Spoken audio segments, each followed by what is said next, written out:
ఎవరైనా ఒక స్టూడెంట్ మన ఆఫీస్కి అప్రోచ్ అయ్యారంటే ఫస్ట్లీ వాళ్ళు మీట్ అయ్యేది కౌన్సిలర్స్ని కలుస్తారు వచ్చి ముందు. కౌన్సిలర్స్ అంటే ఇప్పుడు మీరు యూఎస్ఏకి వెళ్దాం అనుకున్నా, యూకేకి వెళ్దాం అనుకున్నా, Canada, Australia, Ireland, Germany, France ఇలా అరౌండ్ 12 దేశాలకు మనము మాస్టర్స్ కి పంపిస్తాం మేడం స్టూడెంట్స్ ని. ఈ 12 దేశాల మీద ఫుల్ 100% గ్రిప్ ఉన్న కౌన్సిలర్స్, 10 సంవత్సరాల నుంచి ఇదే ఫీల్డ్ లో ఉన్న కౌన్సిలర్స్, ప్రతి కంట్రీ మీద గ్రిప్ ఉన్న కౌన్సిలర్స్ మా దగ్గర అందుబాటులో ఉన్నారు. మీకు ఆ కంట్రీ గురించి పూర్తి ఇన్ డెప్త్ డీటెయిల్స్ తీసుకోవచ్చు కౌన్సిలర్ దగ్గర నుంచి. దీని తర్వాత వాళ్ళు వెళ్ళేది వచ్చేసరికి ఫిన్టెక్ వాళ్ళ దగ్గరికి వెళ్తారు. యూనివర్సిటీస్ ఫైనల్ చేసుకొని ఫిన్టెక్ వాళ్ళ దగ్గరికి వెళ్ళి education loan approval and sanction చేయించుకుంటారు. దీని తర్వాత యూనివర్సిటీస్ అప్లికేషన్ టీమ్, మనకు బ్యాక్ ఎండ్ టీమ్ అంటాం. ఈ బ్యాక్ ఎండ్ టీమ్, ప్రతి ఒక్క back end team persons madam వాళ్ళ చేతులతోనే ఒక 500 వీసాలు తెప్పించారు.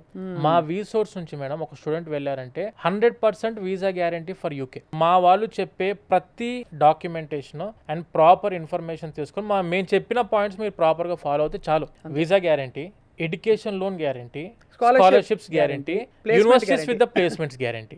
అట్లవన్నీ కూడా మాకు ఆల్రెడీ ఎక్స్పీరియన్స్ ఉంది కాబట్టి ఇవన్నీ మేము ఖచ్చితంగా స్టూడెంట్కి చేయించగలుగుతాం మేడం. ఎందుకంటే ఇప్పుడు అవగాహన లేకుండా మనం ఎన్ని అప్లికేషన్స్ పెట్టినా తేడా జరిగిద్ది. వీసా రిజెక్ట్ అయ్యే అవకాశం ఉంది, ఆర్ స్కాలర్షిప్స్ రాకుండా వెళ్ళే అవకాశం ఉంది, ఆర్ లోన్ రిజెక్ట్ అయ్యే అవకాశం కూడా ఉంటుంది. ఇవన్నీ ప్రాపర్గా ఒకసారి మీరు వచ్చి ఆఫీస్కి గెలిచారంటే ఎటువంటి ఇబ్బందులు లేకుండా 10 చోట్ల తిరగాల్సిన అవసరం లేకుండా ఒకటే ప్లేస్లో వన్ స్టాప్ సొల్యూషన్ లాగా మేము ఉండడం జరుగుతుంది మేడం. రైట్.